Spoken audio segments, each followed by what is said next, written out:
Surabaya. Sebelum saya kemari saya berpikir ya, wah, puja bakti pagi ini mesti rame. Kan sedang ulang tahun. Ternyata kalah dengan acara perayaan ulang tahunnya. Tapi tidak apa-apa, memang mungkin sudah pada lelah ya, atau tidak banyak yang terlalu berminat untuk belajar dhamma. Bapak Ibu Saudara, tak kenal maka tak akrab. Nama saya Biku Abijato. Ini pertama kali saya mengisi dhamma di wihara ini. Dulu saya pernah datang ketika masih Samanera. Tapi hanya singgah karena pesawatnya tidak bisa mendarat di kota Malang, mendaratnya di Surabaya karena cuaca buruk. Itu sudah 8 tahun yang lalu mungkin. Kemudian saya ke sini mampir, kemudian kalau saya tidak salah singgah 1 hari, besoknya diantar ke Kertarajasa. Bapak Ibu Saudara, hari ini saya akan membahas persis seperti judulnya, batin yang damai sempurna. Mengapa saya membahas judul ini? Karena seyogianya kita manusia, batin kita kadang-kadang bisa kacau ya. Dan itu manusiawi. Ya, manusiawi, batin yang bergejolak, kadang bahagia, kadang bosan, kadang suntuk ya. Kadang banyak masalah. Kadang gelisah tapi tidak ada persoalannya. Pernah mengalami? Gelisah saja begitu ya. Pokoknya gelisah saja. Nah, itulah manusia. Perasaan kita bergejolak dan itu bagian dari duka. Obatnya apa? Nah, saya sudah buat resep ya, panjang sekali. Ya, karena dulu saya jualan obat, jadi terbiasa dengan resep. Bapak Ibu Saudara, hari ini kita akan belajar cukup serius. Semoga benar-benar membawa manfaat untuk Bapak Ibu semuanya. Sang Buddha pernah bercerita seperti ini. Ada seekor anjing. Anjing ini bernanah di kepalanya dan gatal luar biasa. Kemudian sekujur badannya juga seperti kena kusta. Sekarang penyakit kusta sudah hampir punah barangkali ya. Atau mungkin di Indonesia sudah punah. Kalau di India masih tersisa. Nah, anjing itu bernanah di kepalanya, kulitnya seperti terkena kusta. Dia gatal luar biasa. Lalu dia duduk di bawah meja sambil menggaruk-garuk. Tapi bagaimanapun dia menggaruk, dia tetap gatal. Jadi dia berpikir, mungkin di bawah pohon gatal saya akan berkurang. Pergilah anjing ini ke bawah pohon. Sudah di bawah pohon dia masih gatal. Menggaruk-garuk. Dia berpikir mungkin kalau saya berjemur di bawah matahari gatalnya akan berkurang. Pergi dia ke padang rumput, bagian yang banyak rumputnya, duduk dia di sana. Tapi gatalnya tidak berkurang, gatal sekali. Mengapa demikian? Karena yang keliru bukanlah tempatnya, tapi yang keliru adalah kulitnya. Begitu ya. Kadang-kadang ini bisa terjadi pada hidup kita. Saya ini kacau ya. Itu karena tetangga saya itu loh. Kalau saya nggak tinggal di sini, saya pindah tempat, saya pasti lebih damai. Saya ini kacau ya. Itu karena tempat kerja saya itu ada si Anu loh. Ya mungkin saja ya. Tapi mungkin saja kulit kita yang gatal ya. Nah, jadi mungkin saja batin kita kacau, bisa karena orang lain tapi bisa juga karena diri sendiri. Lalu Bante obatnya apa? Mari kita buka Parita Biru halaman 89.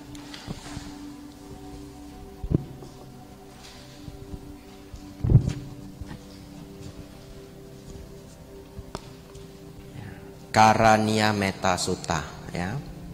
Jadi ini buku lama. Kalau buku baru sudah lebih besar, mungkin halamannya berubah. Bapak Ibu Saudara, Karania Metta Sutta ini banyak menjadi parita pujaan bagi umat Buddha. Dan tidak jarang umat Buddha menghafal Karania Metta Sutta tapi tidak menghafal yang lain. Benar-benar menghafal Karania Metta Sutta. Nah, jadi ini termasuk parita favorit.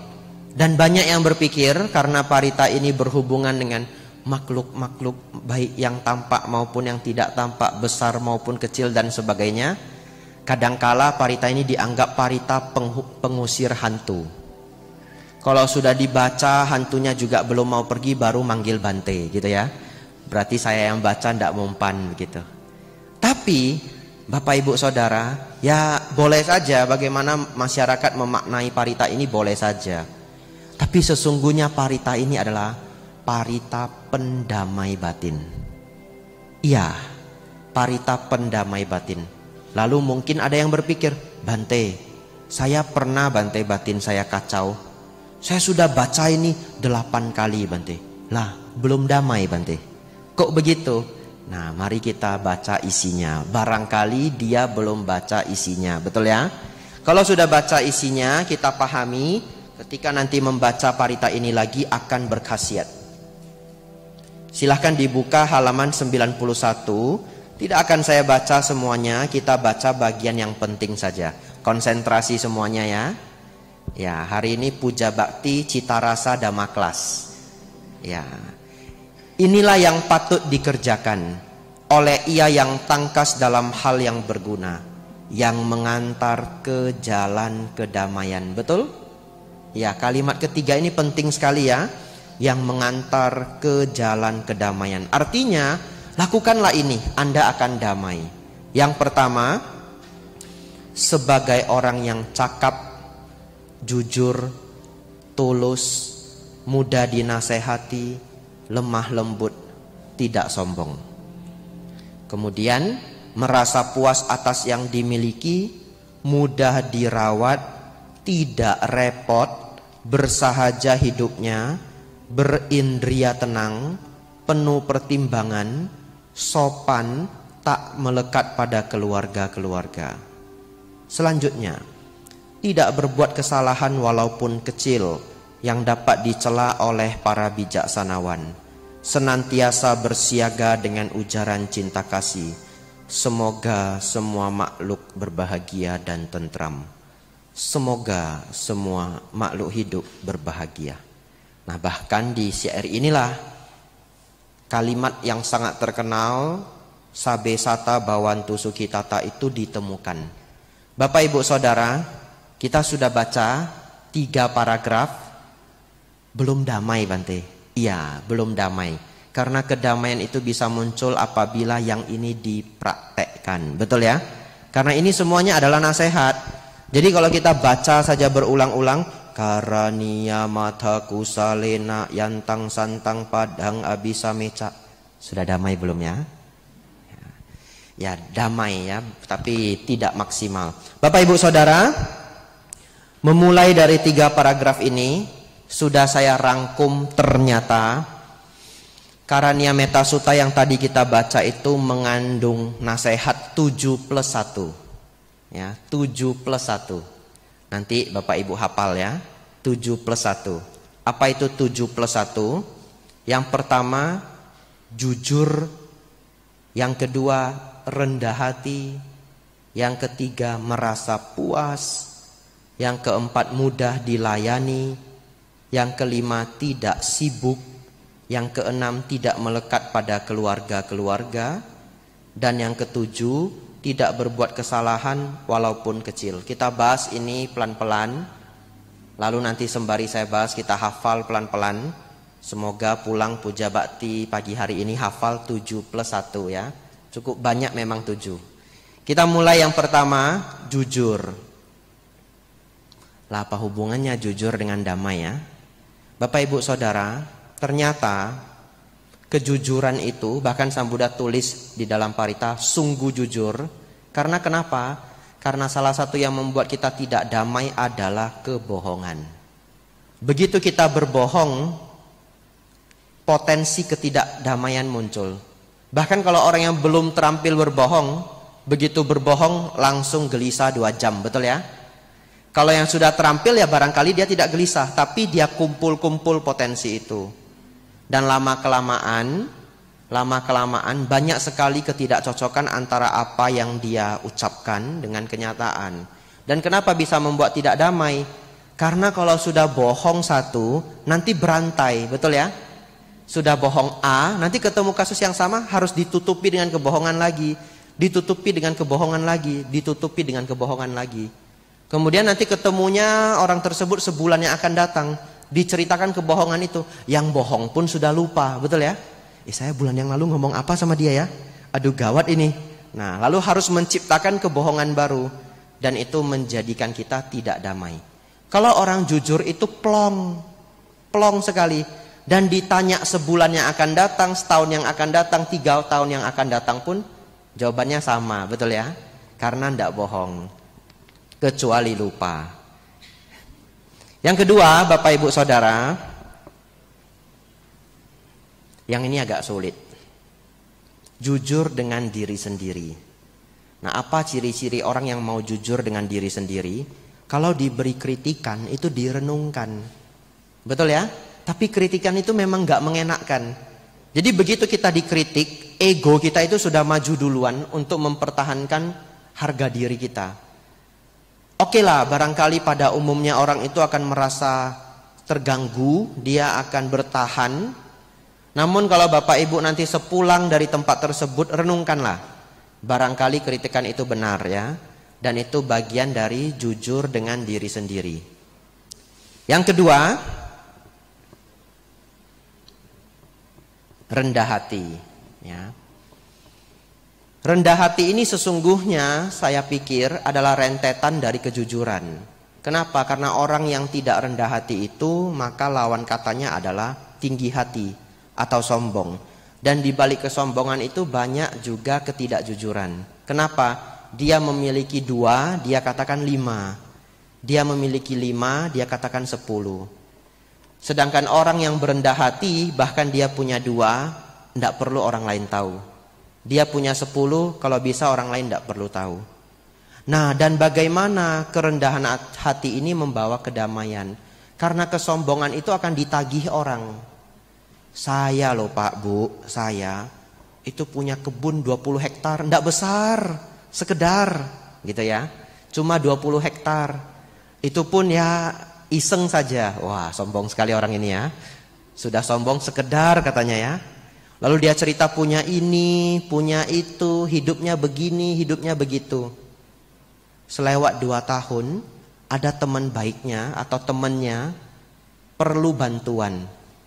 Carinya siapa? Ya cari bapak ini, wong katanya punya kebun 20 hektar, betul ya? Datanglah ke orang nih, Pak, tolong bantu saya. Saya punya kesulitan-kesulitan. Lalu karena dia sebenarnya tidak punya sebanyak itu, dia nggak bisa membantu sama sekali, akhirnya dia menghindar. Dan dalam keadaan dia menghindar itu bagaimana damai, betul ya? Kenapa? Karena sombong itu ditagih orang. Bapak Ibu hafal ini, sombong itu ditagih orang. Jadi begitu kita memancarkan kesombongan, ingatlah, kesombongan itu bisa ditagih orang. Dan ketika ditagih oleh seseorang, batin bisa menjadi kacau. Tapi kalau kita selalu berendah hati, punya pun orang tidak tahu, bisa ini bisa itu orang pun jarang tahu, satu ketika diminta bantuan kita biasa saja, karena kita bisa membantu. Saya punya pengalaman. Ada seorang guru, tidak perlu tahu siapa Bapak Ibu ya, tidak ada namanya, tapi ini kenyataan yang saya pernah alami. Guru ini mendapatkan gelar dari negara, mendapatkan gelar dari kerajaan. Tinggi sekali pangkatnya, tapi kemampuannya hampir bisa dikatakan minim. Dan dia hidup dari nama besar yang sesungguhnya tidak dia miliki kemampuan itu. Akhirnya bagaimana? Menjadi beban hidup seumur hidup. Karena gelar itu kalau sudah diberikan tidak bisa dicabut lagi. Nah lalu akhirnya guru ini diminta mengajar. Dan setiap kelas guru ini tidak pernah datang. Setiap kelas tidak pernah datang. Kenapa? Karena barangkali beliau pun tidak sanggup mengajar. Akhirnya bagaimana? Akhirnya bagaimana damai, betul ya? Bagaimana damai. Tapi kalau seseorang hidup sangat rendah hati, maka akan menjadi damai. Selanjutnya,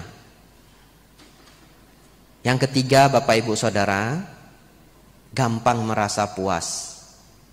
Bapak Ibu Saudara, saya baru kembali ke Indonesia tahun ini, 4 tahun di Thailand, dan selama saya di sana ada satu biku yang sangat saya sukai pengajarannya. Namanya adalah Bante Payutto. Barangkali di sini belum pernah ada yang dengar mungkin ya, kecuali yang rajin baca buku. Ada sudah 2-3 buku beliau diterjemahkan ke bahasa Indonesia. Bante Payutto ini unik Bapak Ibu. Beliau sangat cendekia. Umur sebelum 20 tahun beliau sudah mencapai pali 9, dan itu sulit sekali. Mencapai pali 9 di Thailand ya. Dan itu belum berumur 20 sudah mencapai pali 9. Kemudian beliau juga sembari belajar bahasa Pali, beliau kuliah mengambil Buddhist Studies sampai mencapai tingkat doktor di usia sangat muda. Sekarang beliau sudah umur 80-an dan masih hidup. Dan beliau mendapatkan gelar Somdet dari kerajaan. Artinya beliau satu dari 10 biku yang dianggap biku pimpinan di Thailand. Jadi ada 10 yang kita panggil dengan Somdet. Sebenarnya 9, yang 10 itu Somdet Sanggaraja. Bapak Ibu barangkali tidak tahu 10 itu seberapa sedikit. Karena di Thailand bikunya ada 300.000. Iya. Wiharanya ada 35.000. Kalau Indonesia bagaimana Bante? Kalau Sangga Theravada Indonesia pembinaannya hampir 500 wihara seluruh Indonesia. Bikunya lebih kurang 100. Makanya mau ditempatkan satu wihara satu biku pun tidak cukup ya. Lalu kalau Thailand bagaimana Bante? Thailand itu populasi negaranya itu 80 juta jiwa. 90%-nya Buddhis. Kalau Indonesia Bante, kita lebih kurang 270 juta jiwa, betul? Betul ya? Agama Buddhanya berapa? 7%. 0,7% ya. Jadi agama Buddha di Indonesia 0,7%. Kalau jumlahnya sekitar 2 juta jiwa.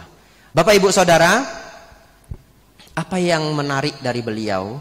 Yang menarik adalah selain beliau saat ini bisa dikatakan biku paling cendekia di satu negara, Bante Payutto ini. Selain itu juga beliau dari kecil itu sakit-sakitan. Jadi kecil saja beliau sudah operasi beberapa kali. Sekarang beliau umur 80-an pernah ditanya sama umatnya, Bante sehat enggak? Gitu. Kalau bahasa Thainya Longpo sabai di mai gitu ya. Bante sehat enggak? Apa jawab beliau? Ya enggak usah ditanya. Saya sudah tidak pernah sehat. Itu jawaban beliau. Ya. Kenapa beliau sudah tidak pernah sehat?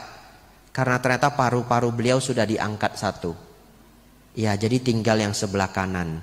Memang dari kecil beliau sakit-sakitan. Lalu apa hubungannya dengan Dhamma?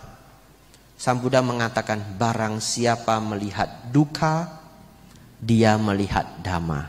Begitu ya. Barang siapa melihat duka, dia melihat Dhamma. Kalau seseorang teori Dhammanya bagus, bagus sekali teori Dhammanya, bahkan mungkin biku misalkan begitu ya. Lah tapi kok sepertinya pun menjalankan dharma kok tidak lengkap, kurang berduka. Hidupnya kurang berduka.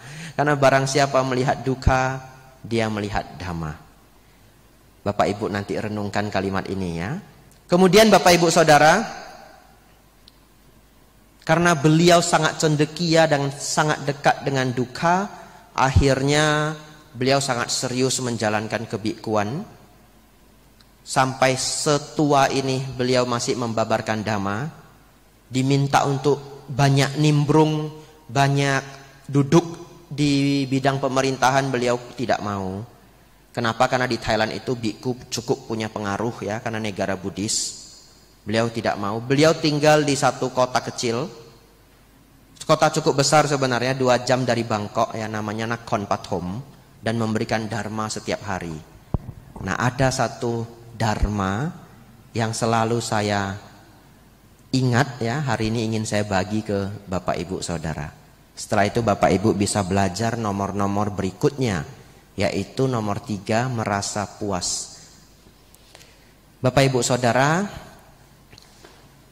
dharma ini atau mantra ini adalah mi kodi, mai mi kodai, ya, bahasa Thai ya. Kalau bahasa Jawa saya tidak bisa, jadi bahasa Thai saja. Mi kodi, mai mi kodai. Artinya apa? Kalau ada baik, kalau enggak ada enggak apa-apa. Ya, mi itu ada, ko itu juga, di itu baik, mi kodi. Kalau ada juga baik. Mai mi tidak ada, ko juga dai boleh ya. Mi kodi, mai mi kodai. Kalau ada baik, kalau enggak ada enggak apa-apa. Nah, inilah kalimat yang beliau ajarkan. Beliau titipkan bahwa praktekkanlah ini untuk mengurangi keserakahan dan keinginan. Belajarlah kemanapun kita pergi. Kalau hal itu tidak kita dapatkan dan bukan hal yang krusial, ya sudah, mi kodi, mai mi kodai ya. Kalau ada boleh, kalau enggak apa-apa.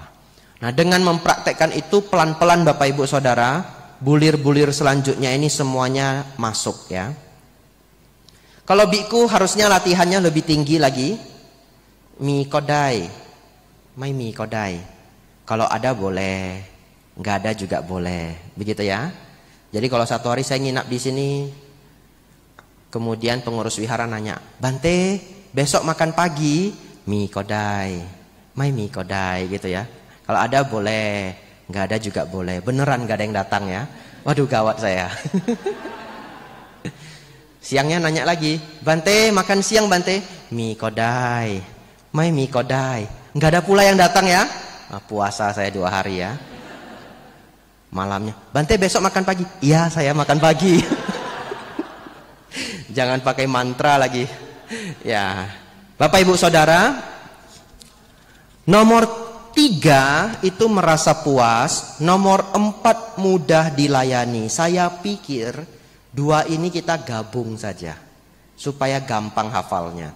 Karena kalau orang yang merasa puas, hidupnya pun memang mudah dilayani, begitu ya. Kenapa harus belajar merasa puas? Ini penting sekali. Karena cara kerja pikiran kita itu memang tidak pernah terpuaskan. Ya, manusia itu punya sifat sulit terpuaskan. Dan apa yang kita dapatkan, setelah kita dapatkan kita bahagia, kemudian kebahagiaan itu akan menguap pelan-pelan, menguap pelan-pelan. Maksudnya apa? Masih ingat dulu kalau punya cita-cita ingin punya motor atau mobil kesayangan, terserah pengalaman Bapak Ibu Saudara. Coba renungkan hari pertama motor atau mobil kesayangan itu datang. Hari pertama, senang sekali ya. Belum berdebu sudah dilap begitu ya. Wah, hati-hati nanti kena matahari, ditutup kan begitu ya. Dan sebagainya. Pertanyaan saya, kalau sudah 1,5 tahun, bangun pagi-pagi kita lihat motor atau mobil kesayangan kita itu, apakah bahagianya sama dengan hari pertama? Beda ya. Apalagi kalau sudah 3 tahun, apalagi kalau sudah 5 tahun. Kenapa? Karena kebahagiaan manusia itu menguap pelan-pelan. Kebahagiaan duniawi itu sifatnya menguap. Karena menguap, kita mau keinginan yang lain. Oleh karena itu, kita sulit terpuaskan. Supaya Bapak Ibu nanti mudah terpuaskan, belajarlah bersyukur ya, belajar bersyukur, lalu sering-sering ya.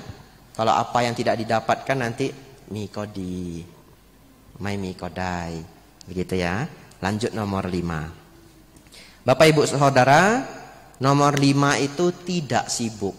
Dan ini kebenaran. Bante, batin saya selalu gelisah Bante. Saya jarang damai Bante. Mau meditasi sulit Bante. Ya iya, wong kerjanya nggak pernah libur pagi sampai pagi, betul ya? Bagaimana bisa damai? Karena terlalu sibuk. Namun namanya hidup di kota, betul ya? Pasti banyak kesibukan. Oleh karena itu saya beri saja saran. Bapak Ibu kalau sibuk harus well managed ya. Well managed itu diatur dengan baik. Sibuk itu belum tentu produktif. Jadi nanti renungkan kalimat saya. Semoga kesibukan bisa dikurangi, produktivitas bisa ditambah. Bagaimana caranya? Misalkan membudidayakan mencatat. Takut apa yang dikerjakan nanti kelupaan. Pagi-pagi bangun dicatat dulu, hari ini apa yang mau saya kerjakan. Kalau hal yang dikerjakan itu hal yang sangat penting, pakailah checklist, ya, buat checklist. Kenapa demikian? Karena Bapak Ibu mungkin tahu, perusahaan pesawat yang sebesar itu, mereka itu tidak boleh ada error kecil pun bisa mengakibatkan kefatalan. Bagaimana cara perusahaan pesawat yang sebesar itu menjalankan sistemnya? Mereka selalu membuat daftar checklist. Apa saja yang harus dilakukan, tidak boleh miss. Jadi mereka tidak mengandalkan memori, tapi mereka mengandalkan checklist. Bahkan ada orang rajin sekali, dia seorang dokter bedah, dia nulis buku hanya mengenai checklist. Judul bukunya Checklist Manifesto. Nama dokternya Atul, ya, tapi tidak ada di bahasa Indonesia. Artinya checklist ini adalah hal yang sangat serius. Jadi kalau Bapak Ibu Saudara hidupnya cukup sibuk, supaya mengurangi kesibukan agar batin menjadi lebih damai, biasakanlah mencatat. Nah, supaya apa? Pikiran tidak kacau, karena tidak terbebani harus ngingat ini, ngingat itu, ngingat ini, ngingat itu. Bawa saja catatan, mau kertas boleh, HP boleh, bawa kemana-mana. Kemudian yang kedua adalah supaya tidak terlalu sibuk, ada healingnya, begitu ya. Kan zaman sekarang maunya healing. Tapi healingnya itu bagaimana healing? Ya bisa healing secara dhamma. Misalkan seminggu sekali ikut puja bakti, ya, atau kalau ada kesempatan ngambil atas sila di rumah, atau ikut retreat, begitu ya. Dan saran saya juga, apabila Bapak Ibu sangat sibuk, aturlah juga jadwal istirahat. Ada seorang psikolog sangat terkenal, namanya Jordan Peterson, seorang Kanada. Dia jadi psikolog klinis selama 30 tahun. Psikolog klinis itu artinya apa? Itu psikolog yang dengerin masalahnya orang. Ya, jadi psikolog itu enggak semua kerjaannya dengerin masalah orang. Itu hanya yang klinis, karena psikologi itu banyak bagian. Dia psikolog klinis profesional selama 30 tahun, artinya dia sudah dengar masalah orang yang begitu banyak macam. Lalu dia melihat ada pola. Cukup sering pengacara-pengacara di Amerika, saya tidak tahu kalau di Indonesia, sering stres. Dan kadang-kadang mereka stres berat sampai depresi. Kenapa demikian? Ternyata para lawyer, para pengacara itu kalau sudah fight kasus, mereka tidak ada waktu libur sedikit pun. Berlomba-lomba untuk mencari cara menjatuhkan lawan. Jadi kalau dia ngambil banyak kasus, apalagi kalau dia terkenal kasusnya itu nggak akan habis, kasusnya akan sangat banyak. Setelah dia sibuk berbulan-bulan, bertahun-tahun, badannya itu bisa overwork ya, jadi bekerja terlalu banyak, kemudian tiba-tiba burn out. Burn out itu istilahnya seperti komputer yang kepanasan kemudian tiba-tiba hang begitu. Jadi manusia ini juga bisa hang karena terlalu sibuk. Kalau di Jepang bukan hang lagi, saking capeknya bekerja, ada orang yang meninggal karena bekerja. Nah, jadi budaya orang Jepang juga ekstrim sekali kalau bekerja. Nah, salah satunya kalau di Amerika adalah pengacara. Lalu akhirnya Jordan Peterson ini dia buat satu nasihat. Dia bilang sesibuk-sibuknya Anda, setiap 4 bulan itu maksimal Anda harus berlibur. Ya, sesibuk-sibuknya 4 bulan harus berlibur. Ya, tapi saya pikir kalau yang hadir di sini enggak sampai dah ya 4 bulan kerja terus ya. Buktinya minggu bisa datang puja bakti, betul ya? Ya, mungkin yang super sibuk nanti itu yang dengar dari online. Bapak Ibu Saudara, agar batin tidak gelisah, juga kita perlu untuk tidak sibuk ya. Bapak Ibu Saudara, yang keenam, kita refresh dulu ya biar hafal ya. Karena ini ada 7+1 Karania Metta Sutta. Bapak Ibu belajar ini luar biasa. Nanti seumur hidup setiap kali membaca Karania Metta Sutta, bulir-bulir ini akan terngiang, betul ya? 7+1 ini akan terngiang. 1, jujur. Yang kedua, rendah hati. Yang ketiga, merasa puas. Yang keempat, mudah dilayani. Yang kelima, tidak sibuk. Yang keenam, tidak melekat pada keluarga. Ya, ini cukup sulit dipahami, terlebih oleh masyarakat pada umumnya. Karena siapa yang tidak sayang dengan keluarga ya? Sudah menjadi barang tentu kita sayang dengan keluarga. Bapak Ibu Saudara, hari ini kita akan belajar. Belajarlah mengurangi kemelekatan, dan itu bukan berarti tidak sayangnya. Silakan Bapak Ibu sayangi orang tua, sayangi anak Bapak Ibu Saudara. Tapi belajar kurangi kemelekatan. Maksudnya bagaimana? Kalau sayang dengan orang tua, kemana-mana ingat orang tuanya, pulang bawa makanan, begitu ya. Pergi jalan-jalan jauh, pulang bawa oleh-oleh untuk orang tua. Ketika orang tuanya sedang sendiri ditemani, kalau orang tuanya sakit dijaga dan sebagainya. Itu menyayangi orang tua. Lalu kita sadar orang tua kita pun akhirnya akan sakit, tua dan mati, betul ya? Menyadari hal ini, kalau satu hari mereka menua, mereka sakit, bahkan ketika mereka meninggal, batin kita harus ready supaya tidak terlalu sedih, tidak terlalu sakit. Ada orang yang keluarganya meninggal, nangis sampai sejadi-jadinya, sampai mata menjadi rusak. Ya, sampai mata menjadi rusak. Dengan memiliki kebijaksanaan, kita paham bahwa semua orang akhirnya akan berlalu. Bapak Ibu Saudara, mending Bapak Ibu menyayangi namun tidak begitu melekati daripada sebaliknya. Ada orang dia tidak sayang orang tuanya, dalam artian perlakuannya sehari-hari. Ketemu orang tuanya mungkin bentak, tidak diberi perhatian, kalau sakit tidak diopeni dan sebagainya. Tapi ketika meninggal, waduh, menangis sedemikian rupa. Itu sebaliknya. Itu kurang menyayangi tapi sangat melekati. Secara dhamma yang terbaik adalah menyenangi namun kurangi kemelekatan. Tapi yang sulit itu bukan ke atas. Yang sulit itu ke bawah, melekat dengan anak, begitu ya. Ya, melekat dengan anak. Bapak Ibu Saudara, sepanjang saya menjadi biku 8 tahun, samaneran dan biku 8 tahun, sesekali, sangat jarang, sesekali saya mendapatkan curahan hati dari umat perumah tangga, Bante, anak saya sakit keras. Ya, dan beberapa penyakit itu sudah pasti tidak bisa disembuhkan. Waduh. Beratnya sangat luar biasa. Bahkan saya yang menjadi biku ini, saya nggak tega mengatakan jangan melekat dengan anak. Betul ya? Kalimat ini mau saya keluarkan saja nggak tega. Karena saya tahu, bahkan orang tua itu rela mati untuk anaknya. Betul ya? Kalau bisa ganti badan ini untuk anak saya saja, ya semua orang tua mau, orang tua yang baik. Saya sampai nggak tega mengatakan jangan melekat dengan anak, nggak tega. Ya saya hanya bisa mendengarkan, ya semoga mendapatkan yang terbaik apapun yang terjadi, semoga sabar dan kuat.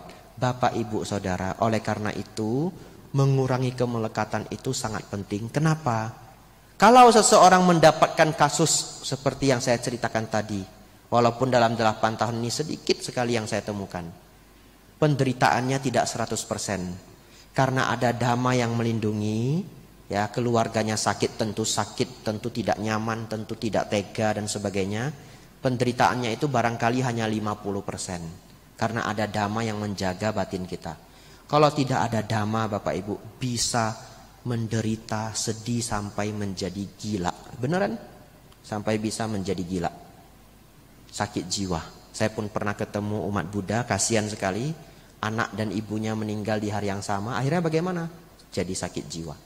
Gak bisa ngomong, gak bisa ngapa-ngapain, dan sebagainya. Bapak Ibu Saudara, niat Sang Buddha mengajarkan dhamma pada kita, walaupun nasihat itu kadangkala kok kayaknya sulit diterima ya. Jangan melekat dengan anak, jangan melekat dengan keluarga. Tetapi praktekkanlah pelan-pelan ya, supaya kalau ada bencana terjadi, penderitaan kita tidak 100%. Bapak Ibu Saudara, terakhir untuk nomor 7 ini. Wah, tidak terasa sudah 40 menit ya. Sebenarnya puja bakti itu batasnya 40 menit. Ya. Nambah sedikit tidak apa-apa ya. Masih kuat ya Bapak Ibu Saudara. Nomor 7, tidak berbuat kesalahan walaupun kecil. Kenapa? Jangan meremehkan hal kecil Bapak Ibu. Satu ketika, ini kisah nyata ya. Ini kisah nyata, benar-benar ada. Seorang putri dari Thailand berkunjung ke Indonesia. Jadi kalau kita ke Thailand, begitu dengar kata Indonesia, orang Thai ingatnya cerita ini. Jadi dulu ada seorang putri dari Thailand jalan-jalan ke Indonesia. Beberapa kali ya anak dari raja itu datang ke Indonesia. Apakah ke Jakarta Damacaka, kalau yang untuk zaman-zaman sekarang. Tapi dulu juga pernah ada anak raja, seorang putri datang ke Indonesia. Ketika dia datang, dia berkunjung ke tempat-tempat istimewa, barangkali istana dan sebagainya. Dia melihat ada tanaman di atas air, bunganya cantik sekali. Cantik sekali. Lalu dia minta bunga ini beberapa tangkai. Lalu mau dibawa ke Thailand. Tentu pejabat yang terkait memperbolehkan. Lah karena bunga itu sebenarnya nggak istimewa di Indonesia. Kalau mau ya boleh.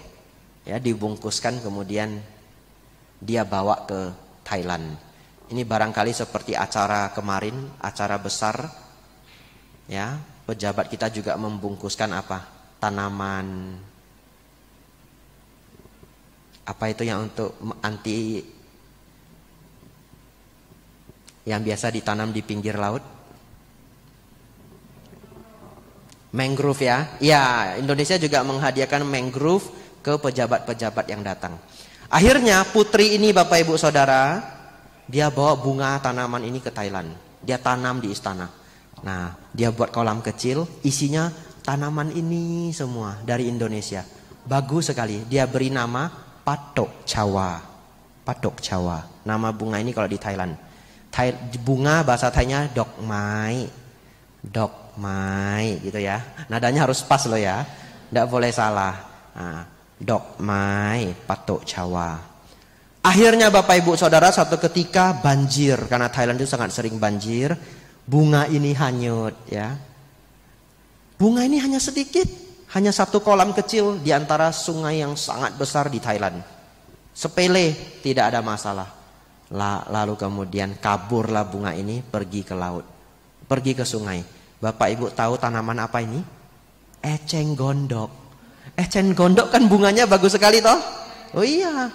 Eceng gondok ini kemudian kabur ke sungai. Sekarang Bapak Ibu silahkan jalan-jalan ke Thailand. Eceng gondoknya banyak sekali.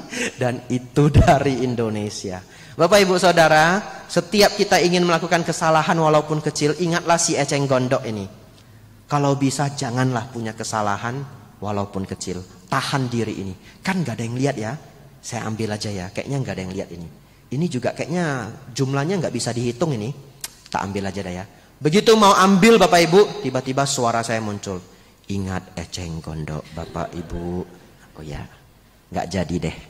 Karena masalah kecil bisa menjadi besar. Begitu ya. Bapak Ibu Saudara, itu bulir ke-7. Lengkap sudah 7 bulir. Saya ulang sekali lagi, mari kita hafal ya. Yang pertama jujur. Yang kedua rendah hati. Yang ketiga merasa puas atau bersyukur. Yang keempat mudah dilayani. Yang kelima tidak sibuk. Yang keenam tidak melekat pada keluarga-keluarga. Yang ketujuh tidak berbuat kesalahan walaupun kecil ya. Bapak Ibu hafal ya, besok keluar ujian ya.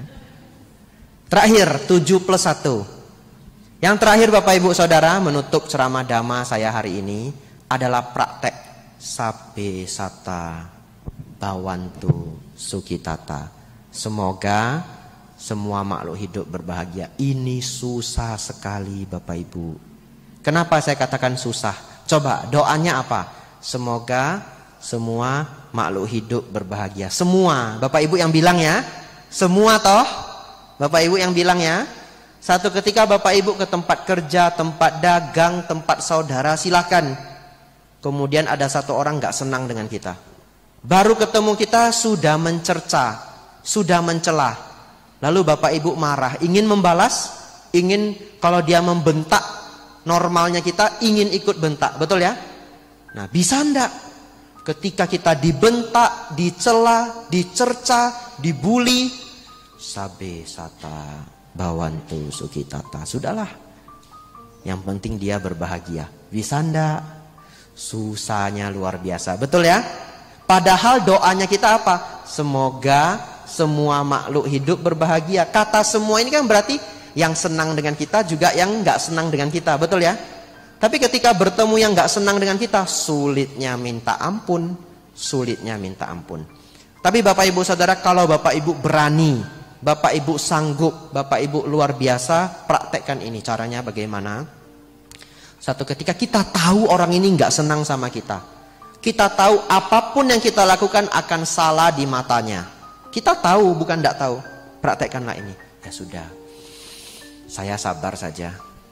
Kalau saya tambah api, nanti dia juga semakin panas. Ya sudahlah, semoga semua makhluk hidup berbahagia.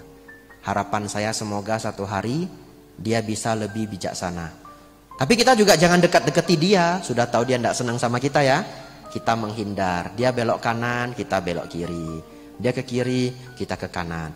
Nanti ditanya, kamu kenapa menghindari saya terus? Lah memang apa aja yang kita kerjakan salah, begitu ya? Enggak, kebetulan ya, begitu ya.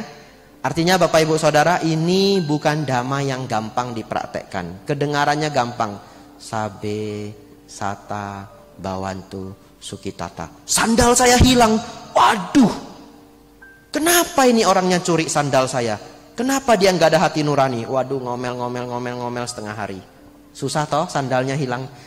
Sabe, sata, bawantu, sukitata. Saya sial. Ya sudahlah, begitu ya. Ini intermezzo Bapak Ibu. Kalau Bapak Ibu ke India, atau mungkin di mana saja sebenarnya, tempat Sang Buddha mencapai penerangan sempurna namanya Bodh Gaya. Kalau kita mau masuk itu di metal detektor. Barang kita di scan. Kenapa? Dulu pernah dibom. HP ndak boleh masuk. Kalau bawa kamera harus bayar. Lalu begitu kita sampai di pintu gerbang, kita sudah pengecekan begitu banyak level ya. Sampai di pintu gerbang utama, sandal ndak boleh masuk. Tapi itu India, bukan Jepang, bukan Singapura. Akhirnya sandal itu bagaimana? Harus diparkirkan. Dan kemungkinan hilangnya, kalau Bapak Ibu pakai sandal mahal itu 50-50. Ya, kecuali pakai swallow ya. Tapi siapa yang ke India pakai sandal murah, begitu ya? Udah jauh-jauh, bayarnya pakai dolar, pasti pakai sandal yang bagus. Gimana biar nggak hilang Bapak Ibu? Ada dua cara. Cara paling aman, dibungkus, simpan di tas. Betul ya? Nah, cara kedua, mudah-mudahan aman. Ini cara kedua, mudah-mudahan aman. Ini saya diajari orang. Sandal kiri taruh di ujung kiri, sandal kanan taruh di ujung kanan. Itu caranya. Jadi pas malingnya mau ngambil, wah ini merek bagus. Loh kok cuma satu?